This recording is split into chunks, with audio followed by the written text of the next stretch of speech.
Welcome, ACSA family and friends to Common Purpose, Uncommon Times. Wes Smith, as always, proud to serve as your executive director. I sure hope you're all staying safe. Besides your safety, I hope you're prioritizing your personal wellness, that you're taking time to be well, to prioritize yourself as you prioritize serving others. These challenging times are often unrecognizably hard on us, but the effect is there. So please, take care of you. Glad you're here tonight. We had a great conversation last week in our first town hall on systemic racial intolerance and injustice. We had a great panel of really national experts on the topic, and they talked about systemic and structural racism. They talked even about what we might do, moving from words to actions.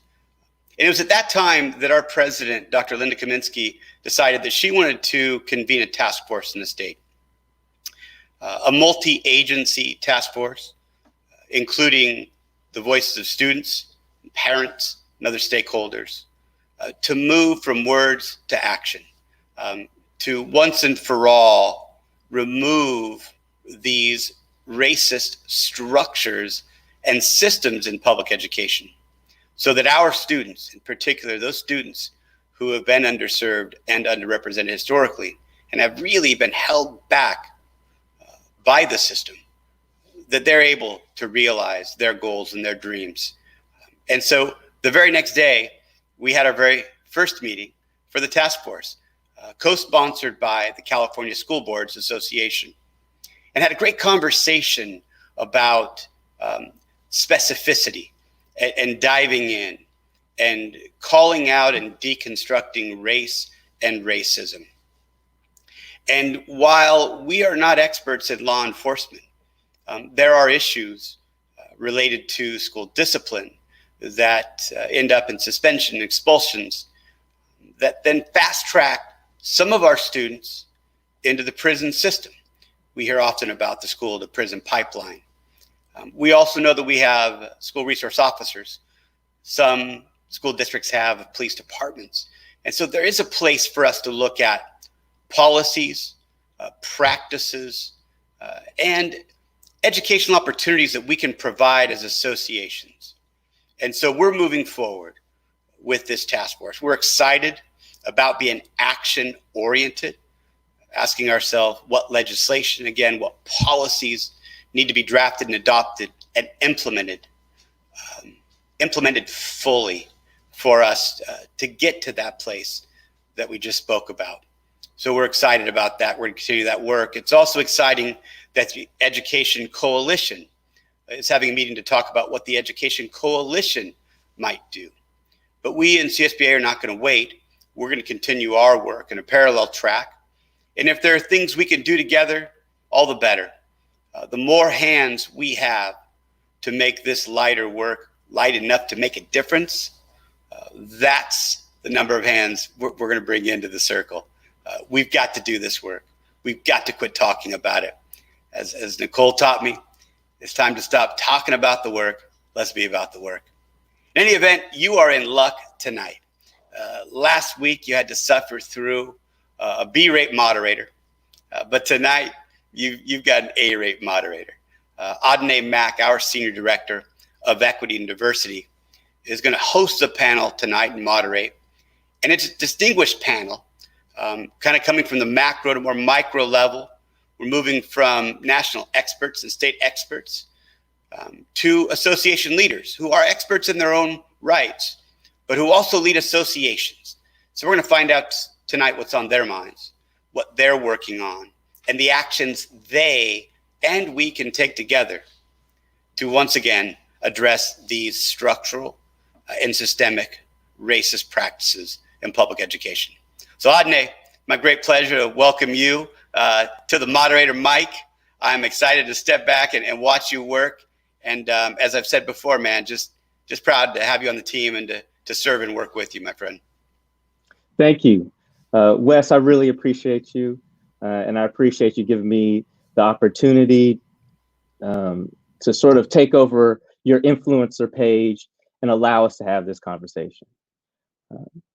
As you heard last week, we had a powerful discussion about institutional racism and what it means to make change in our state and in our country, and how we should approach educating our kids and having this conversation around racism. It's been far too long, and it's time for us to move forward with not just words, but action.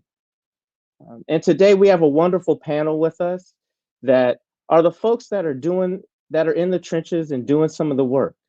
Last week we heard from some of our great advocacy organizations, the ones that really assist all of our school leaders and our educators to look deeply into the strategies that they use to educate our children. And we heard from them, and it was powerful.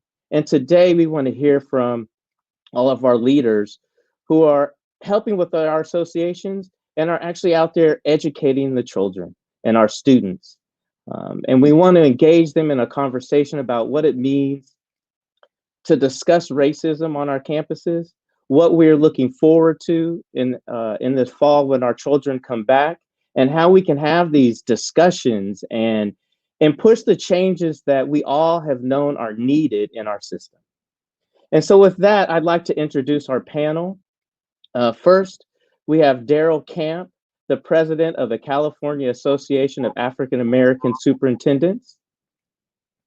We also have Yvonne Chaidez, with the president of the California Association of Latino Superintendents and Administrators. And we have Xilonin Cruz-Gonzalez, the president of the California School Boards Association. And finally, we have the incoming president of the Association of the California School Administrators, Ron Williams. I want to thank all of you for participating. We look forward to this robust conversation and discussion. And we really want to have people learn from all of you as we move forward in this debate and challenging times.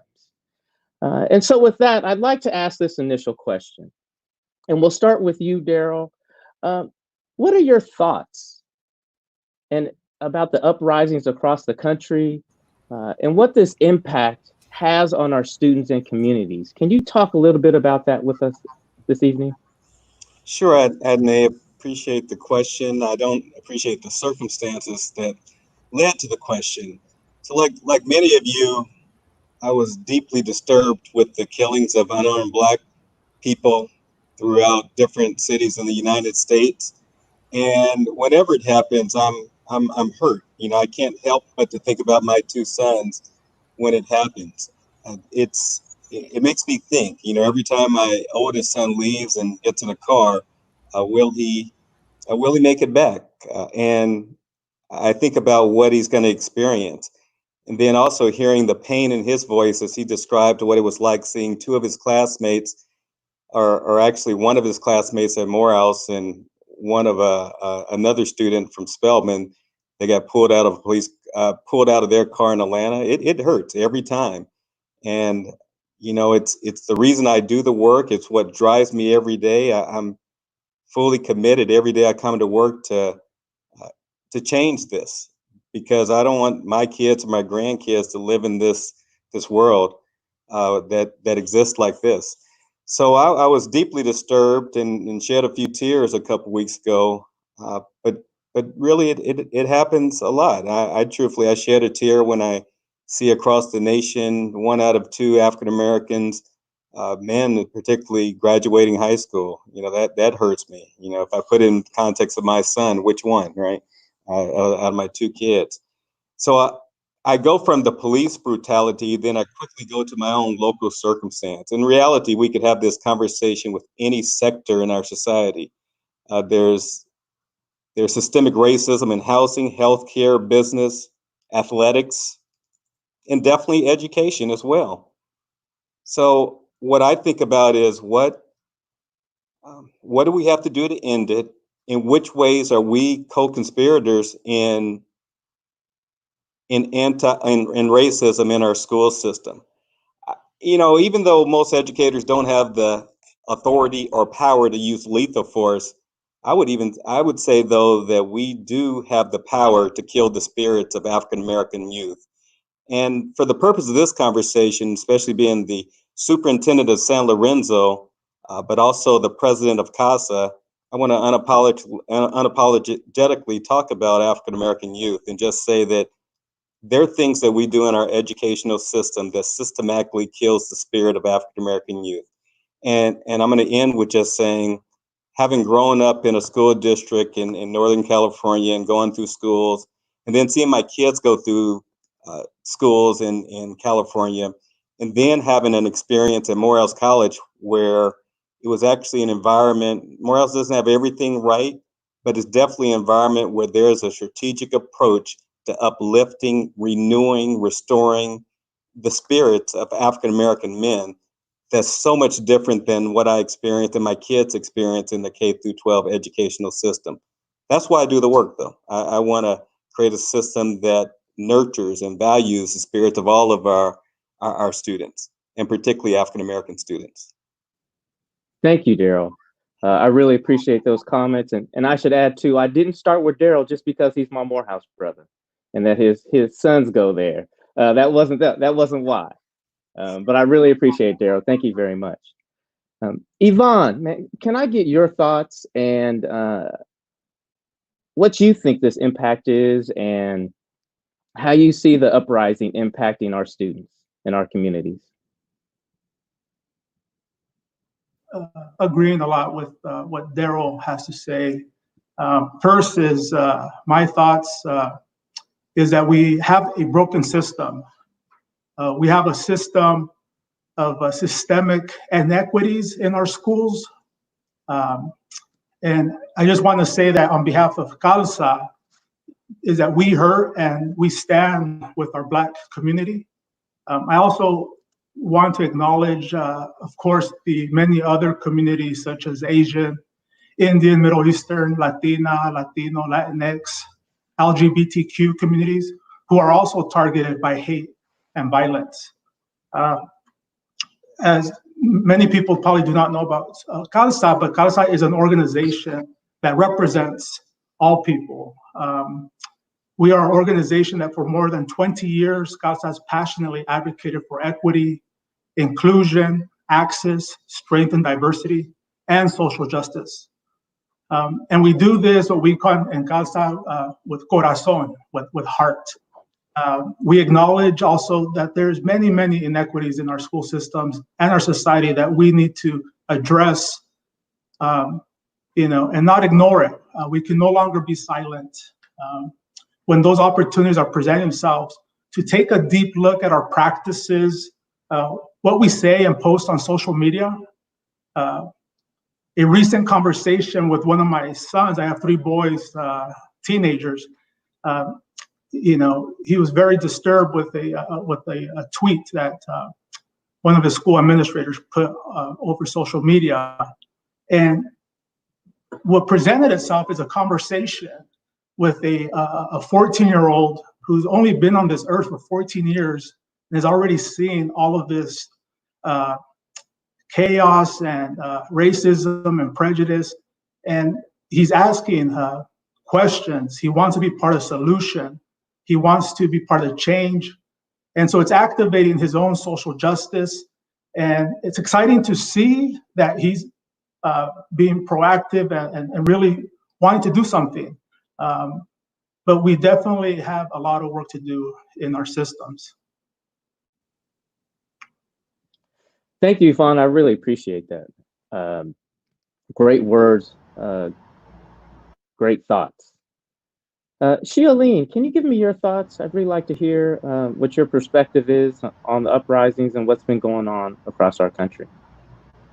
Sure. Thank you for inviting me to be here today. I think I appreciate that ACSA is looking to partner with CSBA, with our school board members, because I think together as the governance team, we have the ability to have an impact on our schools that needs to happen. And I want to go back to what Darrell started talking about systemic racism, and knowing that there are pieces in our systems that are there, have been there, will continue to be there if we don't take action.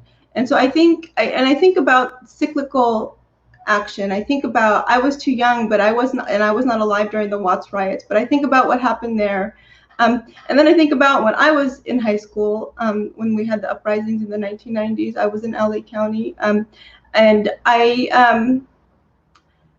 I think about now we're dealing with, again, the same issue several decades later. And I wonder in terms of schools, what are we going to do to change what we're doing? Because it's one thing to feel the outrage. It's one thing to say, okay, this is now in front of our faces. There's now general understanding across the whole, I would say, nation, especially in California, that these issues are endemic to our society, are endemic to our police, are endemic to our schools.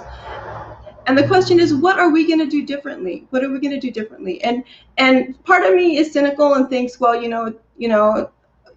see everyone in the streets, and I'm gratified to see that there's been an awakening. But we've seen this before, and then people go back to their lives and find ways to just ignore the things that we see in our schools. But I also feel like we're also at a different place, and I think about the reaction that happened after the uprisings in the 90s compared to what happened at the Watts riots. And I think about the work that's been done in our schools across the state to try to address unconscious bias, the work that ACSA and CSBA have both done around equity, and think about how do we capitalize on those pieces to make sure that we don't go back to just every day and not really change what we're doing. How do we make sure that we stand up and say enough is enough? We need to stand with our Black students. We need to stand with our Black families. We need to stand with Black Lives Matter and say this is not acceptable. This is not okay. We cannot turn a blind eye. We cannot turn a blind eye when we see somebody saying something inappropriate in a school, in a district, in our community. And what are we going to do as the leaders of our organizations? What are we going to do within our organizations to make sure that we're making those changes? Thank you very much. I like that. Don't turn a blind eye to what's going on. See it and say something. Ron, can you give me your thoughts? How do you feel about the uprisings and what this is going to have, what type of impact this is going to have on your community? Well, thank you so very much. As I've talked to students as well as communities, I've sensed this frustration that both students and communities have expressed to me. There's also a fear factor. Our students and communities have been told in the past to, the police is here to serve. And for some of our students, that's a challenge for them. And I think without repeating what's already been said, there's this lack of trust at this particular time that's going on within our community with our students. I know that some of them have emailed me, shared their concerns, and I believe that a combination of not only what they're seeing on television, the COVID-19, the unemployment rates, there are many contributing factors that may be impacting our students and communities at this time. Thank you. I appreciate that. Hey, folks that are watching this, just a reminder, if you have questions, please put them in the comment section. And towards the end, we will do our best to get some of those questions answered by the panelists. So I wanted to move towards having a discussion about racism with our educators and our students. Yvonne, can you give me your thoughts on why you think this is important? You shared a really great story about a conversation with your sons. Can you give me some thoughts about why you think having this conversation is important? And do you believe that there's an age or a grade level where this should initially begin to happen? Thank you. So an age, no, it's never too early to start and have and engage these important discussions, especially with our children at home and with our students at school. It is our obligation to ensure that all our students and staff and families have access to these conversations and that they feel safe at school and accepted and valued. Since we're talking about education, we have to work with our teachers, work with our staff, our administrators, and that they are comfortable discussing these issues with each other as colleagues, as a united team, which at the end, we serve students. The reason we are in this profession is to serve our students, all students. And I want to talk about culturally responsive pedagogy and professional learning to become a place for staff to be informed of this and for it to be ongoing. Questions of race, privilege, and inequities can be had at all grades. And so it is very important for us to engage our students. I also, as I'm thinking of our students, all of our students come with prior knowledge. They come with these assets, and let's bring their assets to the table. Let's bring them to the classroom so that they also feel valued and they bring their experiences. This is something that could be done through school and community partnerships, and so that we have those tools that we have. I also want to say, since we have Xilonin here from CSBA, school boards, I just want to say, not only am I the president of Casa, but I'm also the assistant superintendent of educational services in Oak Grove School District in San Jose. And I want to acknowledge our superintendent and school board because they passed some really important resolutions that will trickle down to the classroom, such as the Sealed by Literacy, the EL roadmap. Most recently, 2 resolutions, an ethnic studies committee for K-8 and a diversity, equity, inclusion, and belonging committee to look at our policies and practices district-wide and in the classrooms. So this is very important as we take this guidance from the resolutions, have the important conversations, and implement change in the classroom while supporting our teachers and staff. So, thank you. Excellent, excellent. Ron, let me ask you, you and I have had this conversation a little bit about how to discuss racism and what that may look like. Can you give me your thoughts about when this might be appropriate and why it's important? Well, I think that obviously the earlier, the better. I'm in a high school district, of course, and we would prefer that our students get this exposure because when you're talking to 3- and 4-year-olds, you don't see this tension that may exist as students get older. And I think that, parents are students' first teachers. And I think we need to be very, very conscious of the information that we share and how we put that together. And in essence, I'm saying the earlier, the better, just to summarize it. Thank you. I appreciate that. Darrell, I know that you had some additional comments regarding when to talk about racism. Can you share those for me, please? Yeah, I think in terms of talking about racism, the key is adults have to become better or more comfortable at talking about it because kids notice. I mean, we're wired, and it's not a bad thing to recognize differences and similarities. We're wired to do so. Our brains are made for that. And without having the dialogue or discussion, then we leave our students or our kids in a position where they're trying to navigate this world without having a way of having a structured conversation about it. A good, you can almost pick any venue and say, and you can ask some questions about it. Who's here? Who's in the room? Take it from a gender standpoint, take it from a race standpoint, because kids are noticing anyway. I think, I know one of our future questions will be about what happens when you don't notice race or you pretend like you don't.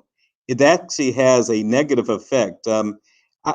It's sort of, if you're not doing anything and you're saying that I'm not racist because you're not doing anything, then actually what you're doing is you're contributing to a racist system by not doing anything. So by not doing anything, you're actually being destructive to kids in the way they grow up. You're actually murdering their spirit and who they are if you're not doing anything. So to be anti-racist is actually taking proactive steps to do something different than the status quo, because the status quo, once again, is not, or the status quo is systemic in being racist. And so once again, talking about it away from the individual, but more in the systemic nature. If you're not doing anything, you're actually contributing to a racist system. So once again, being anti-racist is one of our critical roles as educators and parents. Cool. Thank you, man. I really appreciate that. And see, Darrell's already leading into the next discussion item, and I appreciate that. And so I kind of wanted to talk a little bit about those who are either seeing themselves as being colorblind, or are not really ready to have this conversation about race, or want to be dismissive of the conversation about race. I shared my own story last week, in that I think that it's necessary for us to celebrate differences, because we come from different cultures, we come from different backgrounds and different communities, and how valuable that is in the education forum. And so I wanted to ask Xilonin, how do you feel about educators who are saying that they're colorblind, or that they may be resistant to having this conversation? I think I'll jump off from where Darrell left it, right? Thinking about like silence is consent, right? If you see something and you don't say something, then you are enabling that person to continue doing that. And I think about, and I'm going to speak to everyone that's listening to this, because I think many of you are administrators of color, women administrators, or educators. And I think all of us do something called code switching.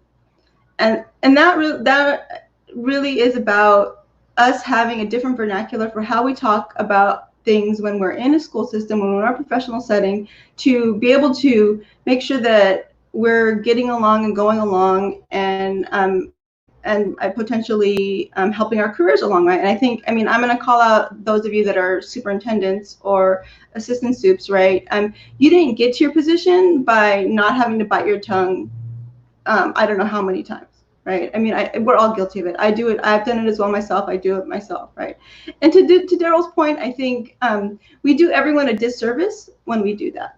Because what happens is when people say, oh, they're colorblind, they don't see race, or they think everyone is the same, when we know in fact, and there's plenty of research that shows it, that's not true, and we don't treat people the same. I mean, there's a reason why we had to eliminate preschool suspensions from schools in California, because people would not stop suspending African-American young boys after they've been shown data over and over again.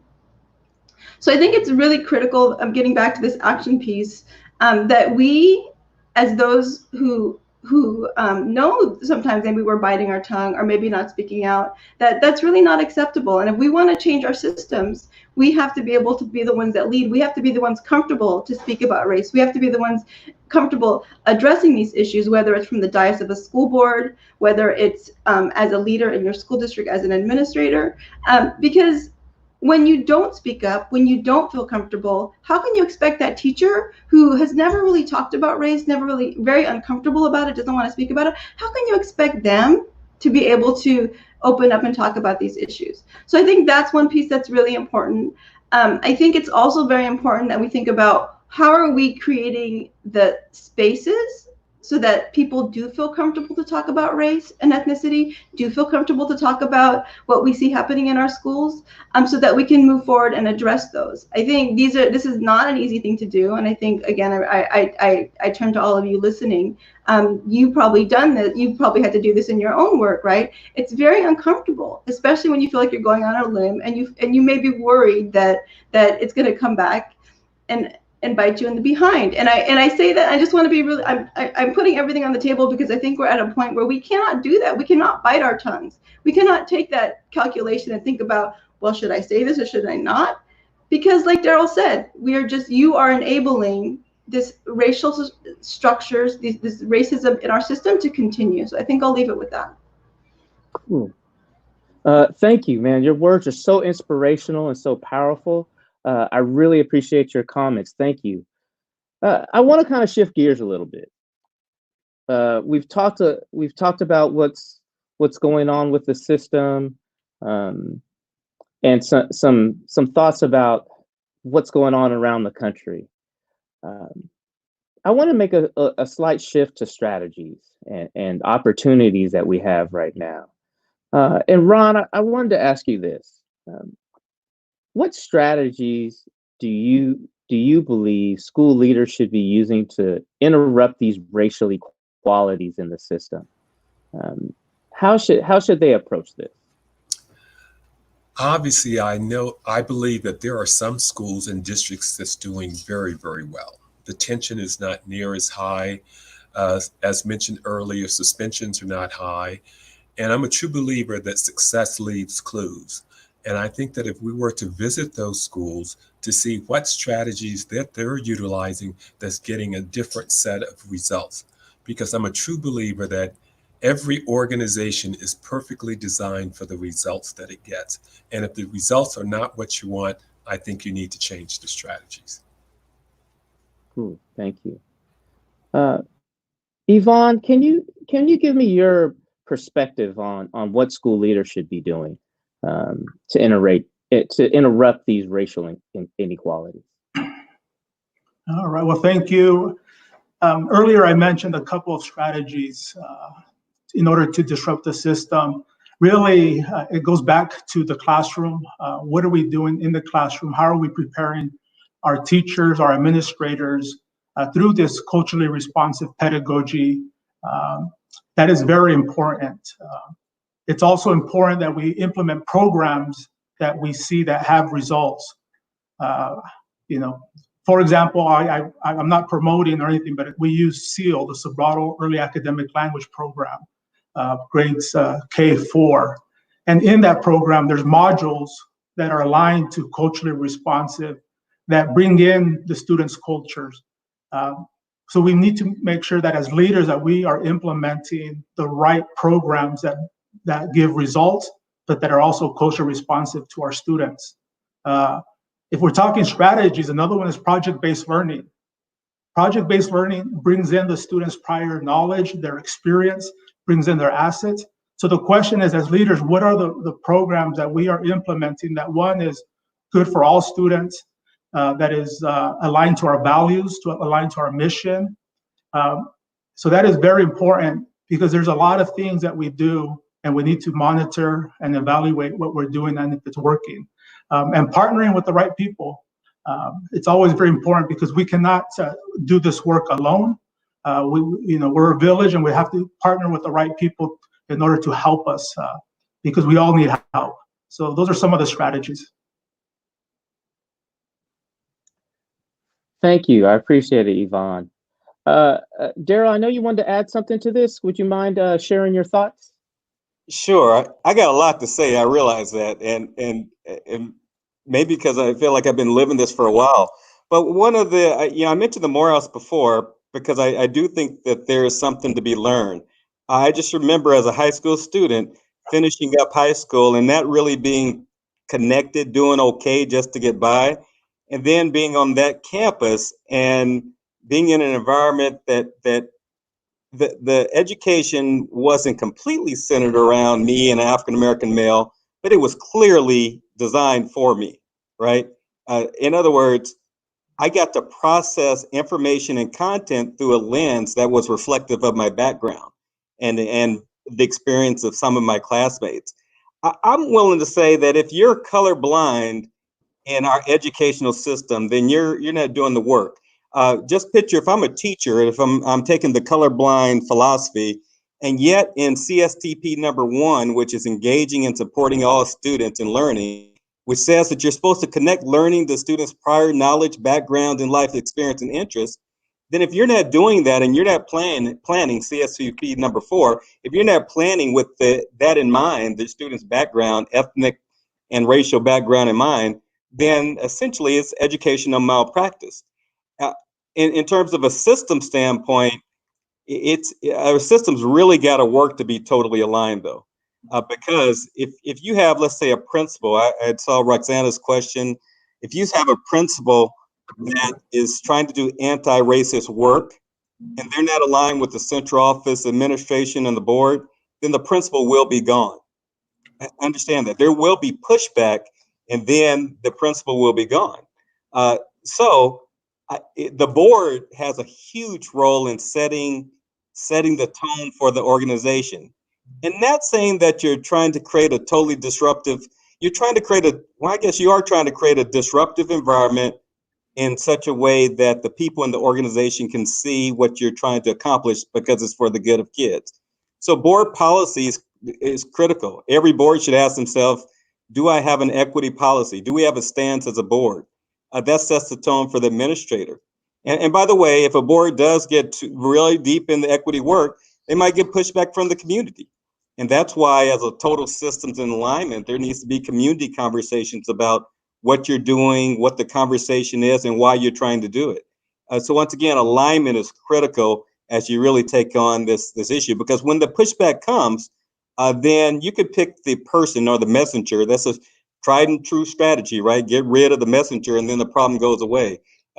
Racism didn't exist before MLK came along, right? No, you're just bringing something to light. So I think the system needs to be totally aligned before or as you're getting into the work. Thank you. Right. Xilonin, I wanted to go to you and ask you about some of the work that CSBA is doing and some of the strategies that they're using to address racism and inequalities and discrimination in our education system. Thanks. And actually, I want to give you a three-pronged answer, and I want to talk a little bit about what I really see in terms of structures have to happen in a district, and then really about how that connects to what CSBA does and can and should be doing better. So first, I really think when you think about schools, and many of you probably have taken unconscious bias training or some kind of equity training, so there's always these two pieces to the work that we're talking about. One is really around like the actual decision-making structures that are racist, whether it intentionally or unintentionally. Like, let's think about like access to honors programs, access to AP programs, access to GATE, access to different kinds of programs. And those are the kind of things that structurally a district and a school board can go in and evaluate the work that they're doing and try to change practices to try to eliminate those pieces. The other part is much more difficult, and that really is around the culture of your district and how are you creating that environment where you can talk about race openly. How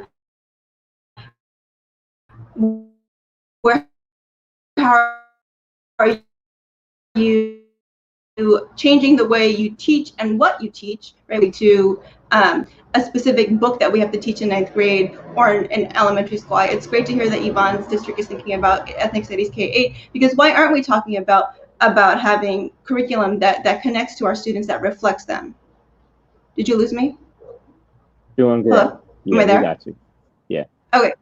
Yeah. Okay. Yeah. So there's that. So there's that piece, right? That piece. And so then and I really want to bring that to connected to CSBA and the work that we do. I saw very early on in this chat, I think very astutely, a question about, well, what is CSBA going to do about gamut, right? So CSBA actually has a lot of influence in terms of how districts are running. And many of you probably are in districts that subscribe to gamut. And many of you are in districts, if you're like mine, very much just takes the gamut policies and adopts them.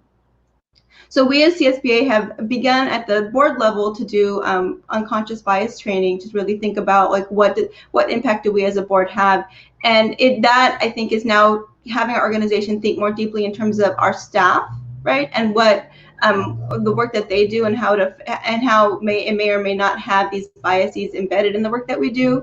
And I'm hoping that as we continue to have these conversations, as the ACSA and CSBA task force meet, that we can have a really good conversation about what are those pieces that our organizations are delivering, whether it's the policies we send out or the training we do for school boards or the training that ACSA does for their members, not the specialized equity training that people sign up particularly for, but all the training that we do, let's say like your administrative credentialing piece, and how do we make sure that those pieces are not perpetuating structural racism.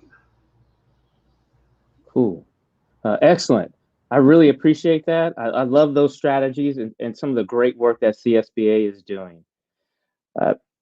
Yvonne, can you share with me what is CASA working on to impact this? What type of work is CASA going to be involved in? Thank you for that question. CASA, as I mentioned earlier, we're committed to being part of the solution. We encourage meaningful conversations within we have a mentorship program where we have proteges and mentors.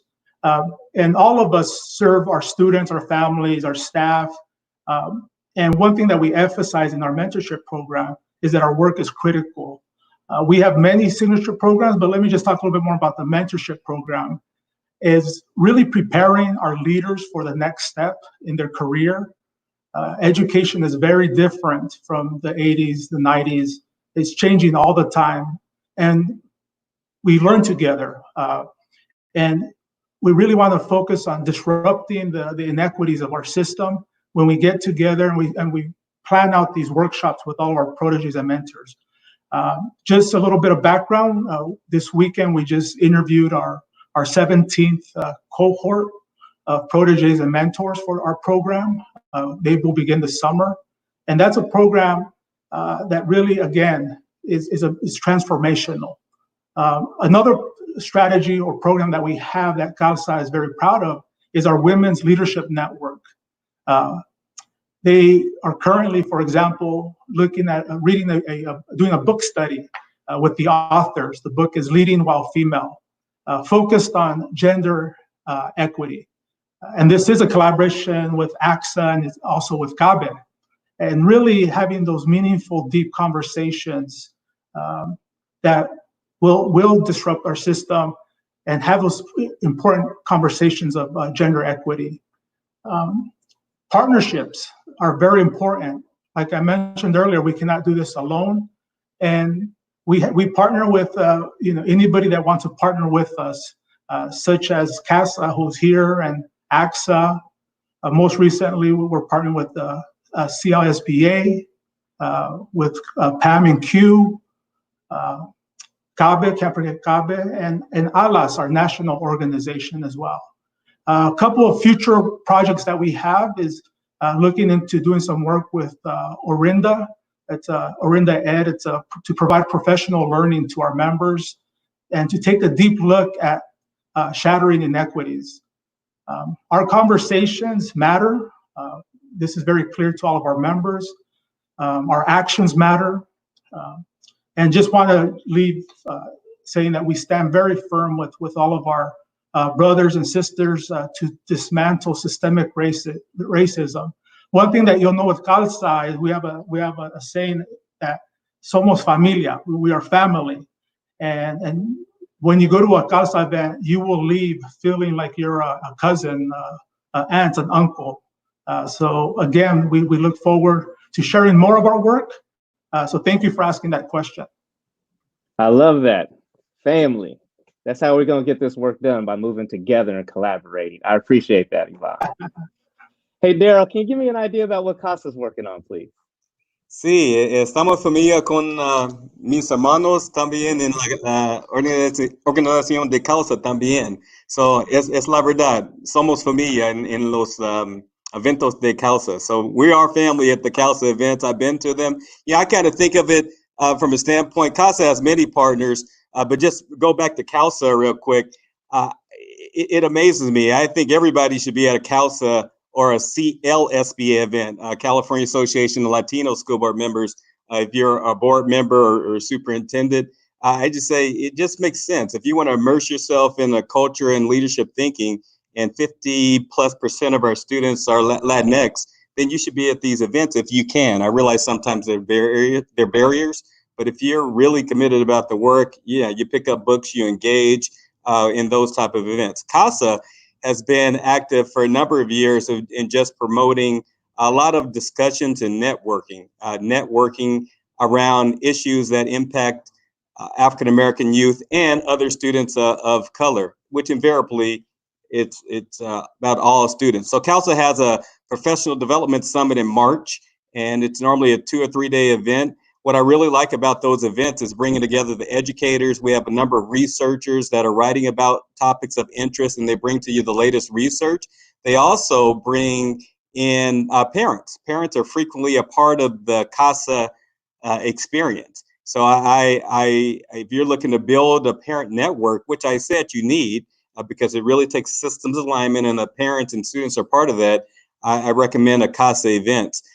The other thing that Casa does, we have what we call leadership academies throughout the year, where we expose some of our administrators to what it's like to be a superintendent in California. So it's a form of mentoring and support for administrators that are expiring. What I'm really excited about in the future or the time ahead, we've developed these sort of subcommittees or committees that are focusing on building leadership capacity, focusing on teaching and learning, community engagement, community and parent engagement. I'm really excited about that. So Casa just has been immersed in the work. It's growing, and we have a good time doing the work. What I really appreciate about Casa, however, it's an opportunity to get together, to talk, reflect on African American youth. It's okay to talk about race at a Casa event. Similarly, it's okay to talk about race and language at a CALSA event. So once again, I appreciate those organizations. My wish, I won't say it's a wish, but I kind of monitor the crowd every year, and I say, boy, I wonder when will it happen that the ratio will have more candidly educators of all races at a CASA event. I'm curious, when would that happen, and what would that mean? It's a similar way of thinking when I see the protests happening right now and I see the fist in the air and Black Lives Matter. I want to see how many people are going to follow through and really support continued dialogue and discussions once the cameras go away. And for educators, it's a way of saying, what are you going to do to immerse yourself in the learning? Books, tapes, convenings. And that's true commitment. I say one of the biggest actions you can take is to, when you wake up every morning, have African American kids on your mind. I have an advantage. When I wake up, I look in the mirror and I see an African American. So what will it be when you're in education that will keep that on the forefront of your agenda every day? And I can tell you, for me, it's exhausting, completely exhausting. But exhaustion is needed. We're talking about undoing 400 years of an ideology that's led to systemic racism. Then, just my little span of time period on this earth, what am I worth? But I'm going to do whatever I can every day to make life better for not only my kids, but my grandkids and all the kids around. Thank you. Man, thank you. The collaboration is inspiring for me. Like, I'm getting energized right now thinking about the possibilities of all of us working together and what this could look like. I wanted to go to you, Ron. You are the incoming president for ACSA. And so in your presidency, where do you see this moving? What do you want to see done as the president of ACSA in moving forward in all of this work, the equity work, the discussion on racism, educating our children? I'd really like to hear your thoughts on it. Well, the equity work has been a part of ACSA long before I came here. Wes has done an outstanding job of leading this work, Linda Kaminsky as well. We will continue that work. Obviously, we did not anticipate the COVID-19. And then if we've been watching televisions the last 2 or 3 weeks in particular, we've seen things on CNN and other channels that really challenged a lot of our belief system. This coming year, I anticipate us continuing this work on equity. And I'm looking at not only just doing the work, what's going to be the results of it? And I think that if we can see legislation or policy changes, I think that all of the work that we're doing at this time will be well worth it. Thank you, Ron. I really appreciate your vision and what you expect to see in the coming year in your presidency. A couple of things. One, I really want to keep posting those questions. So we're going to try and get through a couple of the viewer questions real quickly as we move through this. It's been a really great conversation, and so I know there's a lot of questions out there from the audience. And so I'm going to combine a little bit of two questions because we saw two things from Roxana Villasenor, and I believe there was one other very similar question from Hortensia Hernandez that has to do with accountability. And and what accountability looks like for school leaders and some of our educators. And so my question, and Xilonin, I was wondering if you could sort of kick this off with us. How do we hold our leaders accountable through either our policies or through legislation somehow of ensuring that the work in equity and anti-racism is a priority? And how do we continue this dialogue in the K-12 space? So I think that's a really important question. I've been on a board for a long time, and I think administrators probably know this too, right? Policies aren't worth the paper they're they're not worth the paper they're written on or printed on if there's not implementation that goes along with it. If there's not accountability in terms of reporting back about what's been changed, what's working, what's not working. And so the same thing goes for all this work around addressing and trying to attack racial inequities in our systems, right? You think about I saw some other comments about ALCAPs, right? What are we doing to ensure that the pieces that we're putting, the actions and services we're putting into our ALCAPs truly align to undoing these inequities these racial inequities that we see in our system? What are we doing when we adopt a policy? And I'll use the example of the policies around AB 699 and the immigrant students, trying to protect immigrant students from some of the horrible racist rhetoric they felt. What are we doing to make sure that we're changing our practices so that when a family comes to a school, they're not facing questions from a secretary because that secretary has not been trained about what she's supposed to do and change? And so I think accountability is very important. And obviously it needs to come from the top, whether it's the superintendent or the school board, and ensuring that we are putting in the measures to report back whether or not changes are being implemented. Thank you. Thank you. I appreciate that, because that's the alignment piece is very, very important. Yvonne, can you give me your thoughts about holding our school leaders and our system accountable to doing the work? Yes, the accountability word is one that always kind of makes us somewhat nervous or cautious, because we're very good at compliant. We can check all the boxes and be compliant. What we need really is commitment. We need a commitment to do the work, a commitment to really, like Xilonin said, really to monitor, evaluate, and implement the practice. So that's the piece. If you want accountability, it's having those ongoing check-ins, having those conversations, having it be part of a way of life, if you will, a way of life in your district that is reflected in the ALCAP, is reflected in your strategic plan, that is reflected in the schools and their single plans for student achievement. That's where you get the accountability piece. But more importantly, when I hear accountability, I hear the word commitment, because we are great at checking the boxes, and that's what it's just having those conversations, the check-ins. Thank you. I appreciate this. I want to have a little different bit of a conversation.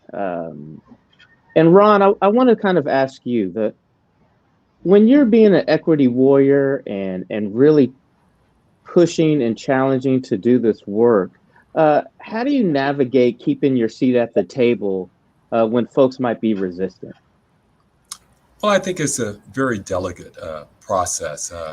I think we all have to be politically astute. I believe that, as the superintendent, I'm the superintendent for all students. And I think that when we look at the data is not colorblind. The data is what it is. And I think that as long as we can keep the focus on the data, then we can really drive student achievement. And just to comment on the question beforehand, I think that how we can really evaluate our commitment is looking at how much resources we are willing to allocate to whatever initiative that we are focused on. In other words, follow the money and you'll follow exactly where the priorities are. Thank you. Darrell, can you give me your thoughts about even yourself navigating the system and continually to to push the envelope and to have these conversations. Can you give me your perspective about how you have navigated the system and maybe some advice on how others can navigate this and maintain their seat at the table during these challenging conversations? It's a really good question, and I don't know if I've learned it completely. I would say sometimes while you're navigating, you might have to have a conversation saying, is this the right table for me to be at? Meaning that if what you're about as an educator, as a person, is not aligned with the organization, then maybe that's not the right organization for you. So, I can say it's a difficult conversation to have, but I think you have to have it. It's tough work, and obviously the goal is not to go in and totally disrupt the system in such a way that you'll be gone quickly. But it is a potentiality. But on the flip side, if you're silent and you recognize things are going on and you're making decisions to be silent, then that's not good for kids, right? And it's not good when you see things that are coming up. In terms of something you can do without putting yourself completely out there as an administrator, you can, as a superintendent, you get to work alongside a board and establish a calendar.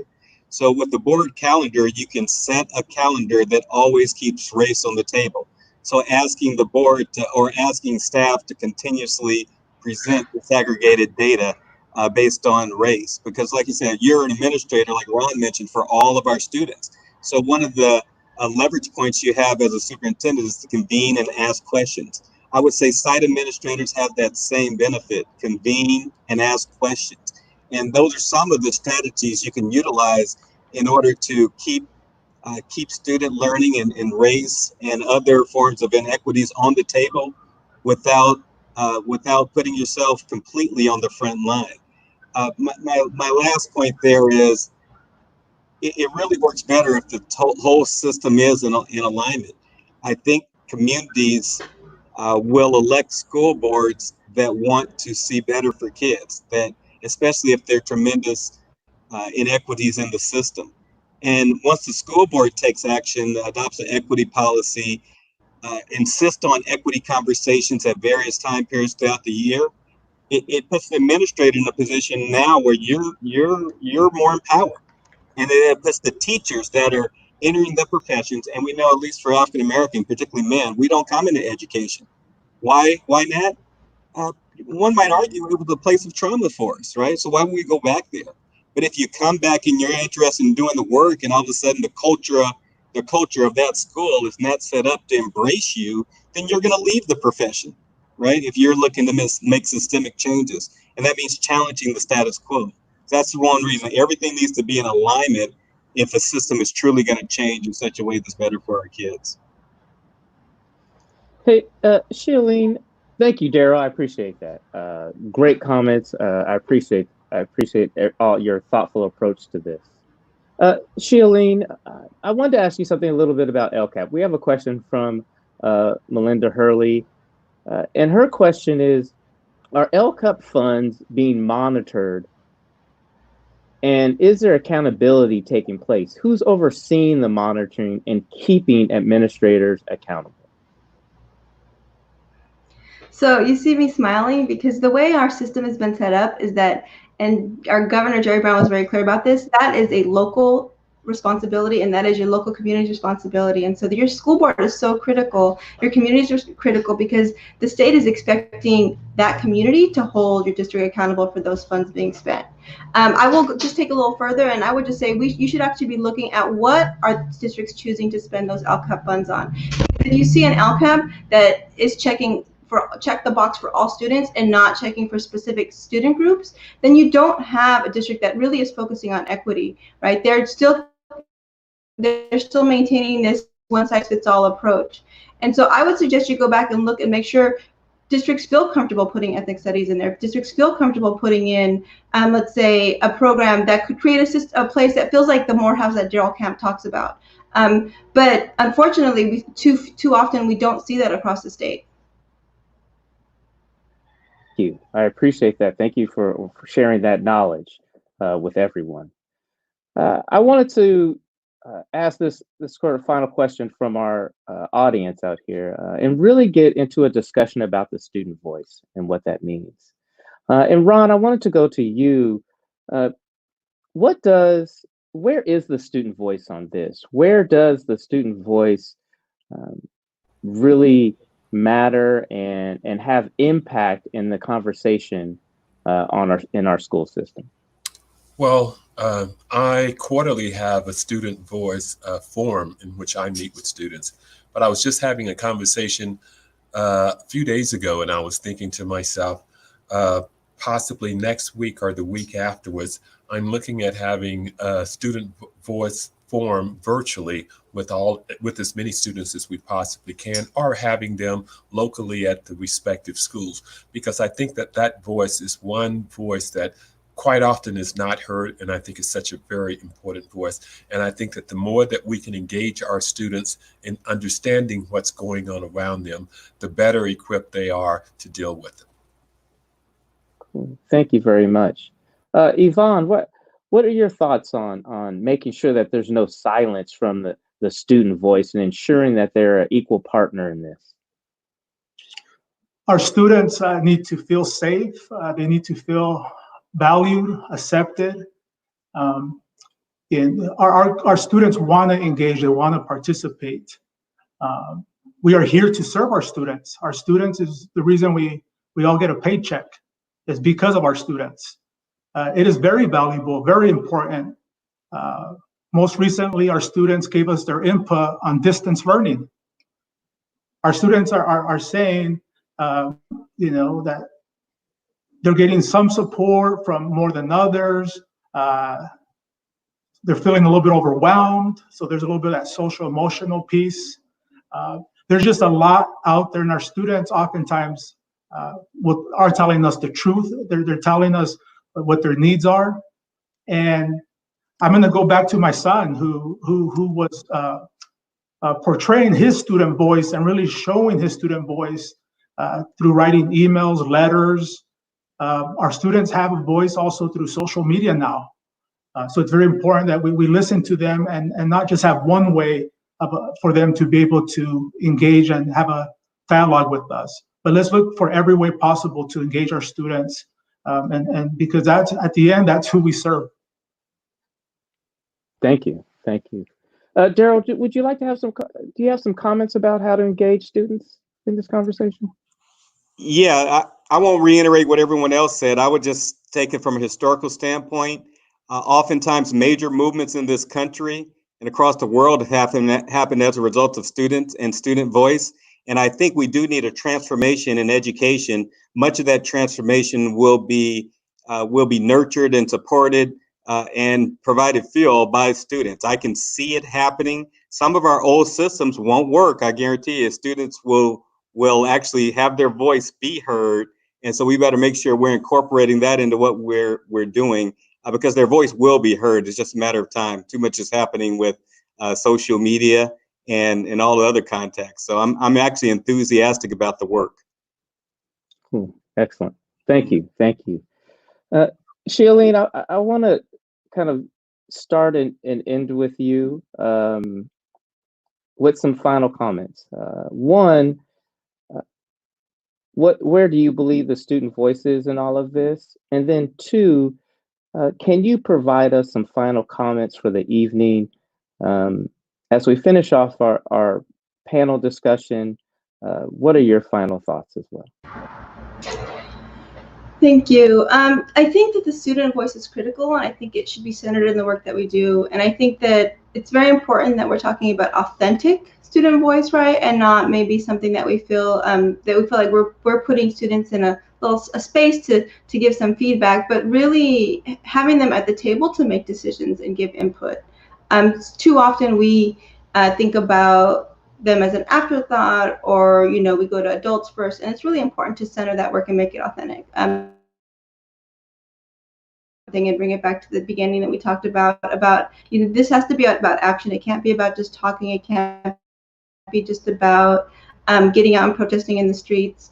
We need to think about moving forward. And so I think as a president of the California School Board Association, I think about sustainability, and I think about it's important for our associations. You know, each of us only serves for 1 year. How are we building in that leadership pipeline within our organization so that as we move forward, there's a commitment to undoing racial inequities in our system? Cool. Thank you very much. I appreciate that. Ron, can you give us some final comments, please? Well, you know, these conversations are so very critical if we're looking at institutionalizing change in the future. But I would also love to put a plug in for the Association of California School Administrator Annual Leadership Summit. It's going to be November the 5th through the 7th, and it may be virtually, but our focus there is champions for all students. Thank you very much. I appreciate that. Yvonne, what are your final thoughts this evening? Final thought is things happen for a reason. Right now, the reason is that we have systemic inequities in our schools. We have a broken system in our country, and it's not perfect. It probably will never be perfect, but it's important for us to engage in these conversations, to listen to our students, our student voice, to provide the resources that are a priority for us to make an impact, and that's done through the Allocate process. And we cannot go back to the way we were before. Even in education, we've learned the power of distance learning. We've learned the power of these webinars, these town hall meetings. So there's just a lot of opportunity that we've learned during this COVID-19 and during this time that is very difficult in our country. So we need to leverage, and like the saying says, never let a crisis go to waste. And Casa is here to support everyone. This summer, we'll be having some similar town hall meetings, conversations, and some trainings. So please look at our website, casa.org, and get engaged. We're here for all of us, for everyone. So thank you again to ACSA. Cool. Thank you, Yvonne. I really appreciate that. And now to my Morehouse brother, last but not least, what are your final thoughts about for tonight? My final thoughts are coalitions and partnership. Just want to thank ACSA for convening. I want to thank Casa for trusting me to be a voice for the organization and all of our partnerships. I think ACSA, CSBA, CTA, all the organizations need to work together to create this better educational system. The reality is the protests that are happening are just a byproduct of what we created. And if we do our job right, then you'll see differences in what's happening based on the actions of our communities. So once again, we all need to work together. Status quo is not acceptable. If we stick in the status quo, we're going to get the same results. Remember, beliefs, focus on beliefs, because beliefs are going to drive our behaviors, which are going to create the results that we get. So even though I know the focus of this is on action, what changes beliefs? A lot of discussion. So make sure that we're in convenings where we're having a lot of discussions based on the inequities in our system. Thank you very much. Thank you, everyone, for joining us tonight. We had a wonderful panel conversation from all of the associations that are representing our students and families across this state. I want to also thank Wes Smith. He gave us the opportunity to usurp his channel tonight, to take over and have a very powerful conversation and discussion that is necessary, and it has been past due. It's time for us to move forward, to have this conversation and to break down the institutional racism that has held back many of our students throughout the years, and to change how we look and educate and understand the different backgrounds, the different cultures, the different celebrations that exist in all of our families in this state.